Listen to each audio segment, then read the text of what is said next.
Mas, enfim, o Olhar Eletrônico era esse grupo, assim. É tipo essa galera. Só que é engraçado você perguntar isso, porque nós ficamos batendo na porta das emissoras. Ninguém queria colocar aquela louco, porque eram vídeos bem radicais. Ninguém queria colocar no ar. E aí, finalmente, assim, a última emissora que a gente estava tentando, a TV Gazeta, grande potência, hoje, mas na época mal pegava na Avenida Paulista, colocou os primeiros vídeos nossos no ar. Maneiro. E foi bárbaro, porque foi bem radical. O Goulart de Andrade, eu não sei se vocês chegaram. O Goulart de Andrade teve um programa chamado Comando da Madrugada, era um cara bem mais velho que a gente, ele já tinha feito coisas na Globo, aqui de São Paulo, na madrugada. Era um cara bem marginal, assim, aquela TV marginal. O Goulart tinha alugado todos os horários da TV Gazeta e tinha lá um monte de horário vazio. E falou, vai lá, pessoal, vocês não querem fazer televisão? Vocês estão aí reclamando que quer fazer televisão? Vai lá. Só que ele falou isso numa quinta-feira. E falou que a gente tinha que estrear na segunda-feira, 2 horas ao vivo. A gente nunca tinha feito televisão. Fomos lá, deu tudo errado e por isso deu certo. Entendi. É igual vocês, é muito parecido. E o que é bem parecido. Deu tudo errado e por isso deu Mas certo. é verdade mesmo. E o que eram essas 2 horas? Não era nada, não tinha nome o programa. Não tinha nome. E a gente convidou o nosso amigo mais bonitinho para ser o apresentador. Nunca tinha feito nada, né? E nós já fazíamos muitos vídeos, tinham vídeos incríveis. A gente estava já há uns 2 anos. Vocês conhecem essa história, né? Você fica uns 2 anos ralando, não acontece nada, até que, enfim, alguém te abre um espaço.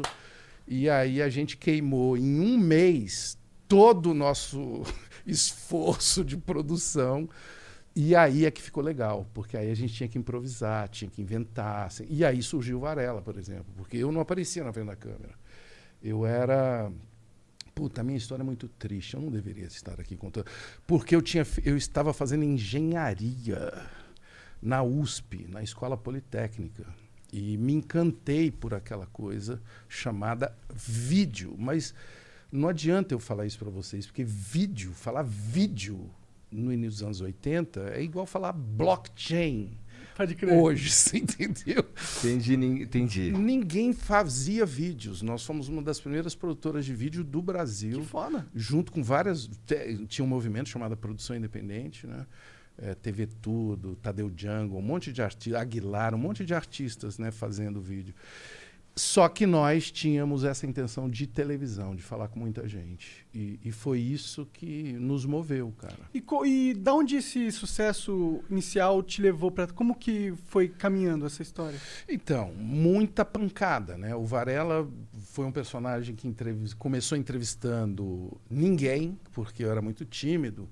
E aí eu fazia textos que eu pudesse falar só para a câmera.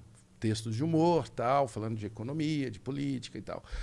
Aí um dia, o Moraes Moreira ia fazer um show na USP, né? Eu estudava lá, a maioria de nós estudávamos por lá, num circo.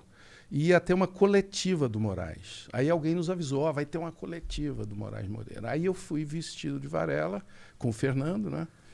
E aí, na hora que acabaram durante a coletiva, eu não tive coragem de perguntar para ele nada. E na hora que acabou a coletiva, eu cheguei lá assim, Moraes, pô, será que você pode falar com a gente e tal? Aí ele perguntou, qual é o seu nome, garoto? Eu falei, Ernesto Varela. Claro, pode fazer. Eu falei, cara, ele acreditou que eu sou Varela. E aí, enfim, comecei a entrevistar figuras, né, como Moraes. E aí, na hora que eu vi, eu já estava entrevistando político. E aí o Brasil, naquela época, eu já falei, estava passando por um período de corrupção e de, obviamente, saindo de uma ditadura. Estou falando de 83, 84, 85. E aí, enfim, fiz uma entrevista que ficou muito marcante, que é a do Maluf. Né? Que eu... Qual foi essa entrevista? É uma entrevista que ele estava se candidatando a presidente, ele queria ser presidente do Brasil, contra o Tancredo, né? E havia assim, rumores de que ele era corrupto. Nossa! O Maluf? Havia rumores. E naquele dia, especificamente, era o dia do aniversário dele. Né? A gente estava em Brasília e era o dia do aniversário do Maluf e um colega dele, um partidário dele, chamado Antônio Carlos Magalhães, Já ouvi falar esse nome. que era o grande coronel da Bahia, né? E da política brasileira durante muitas décadas, disse que ele era corrupto. Nossa! Eu falei, não é cara. possível, mas não é possível, porque agora o amigo dele disse que ele é corrupto, né? E aí o Fernando falou, cara, nós temos que ir lá, vai ter a coletiva do Maluf, nós vamos lá. Só que no meio do caminho a gente parou numa padaria e compramos um bolo, porque era aniversário dele. Mas um bolo horrível, um bolo azul. Sabe aqueles de padaria? O cara foi lá e escolheu o pior bolo que tinha. Pior e assim, o que mais ficaria bonito na câmera. Chamasse a atenção. Colorido. Fernando sempre com o seu olho de cineasta, né? Aí na hora que a gente chegou, tinha um monte de jornalistas. Quando eu cheguei com o bolo, foi assim um alvoroço, porque eu já era conhecido em São Paulo, mas em Brasília ainda não. Aí chegamos lá, os jornalistas ficaram em dúvida se eu era a favor do Maluf, se era uma armação, não sei o quê. E eu não tive dúvida, botei o bolo em cima da mesa e puxei um parabéns. Aí, pronto, né? Aí a gente ganhou Acesso. a brecha para conversar com o cara. E, obviamente, fui muito trollado ali. Quem é você? Quem é você? Você é do Maluf? Você não sei Pelo quem. jornalista. Pelos jornalistas. É que não sabiam. Claro.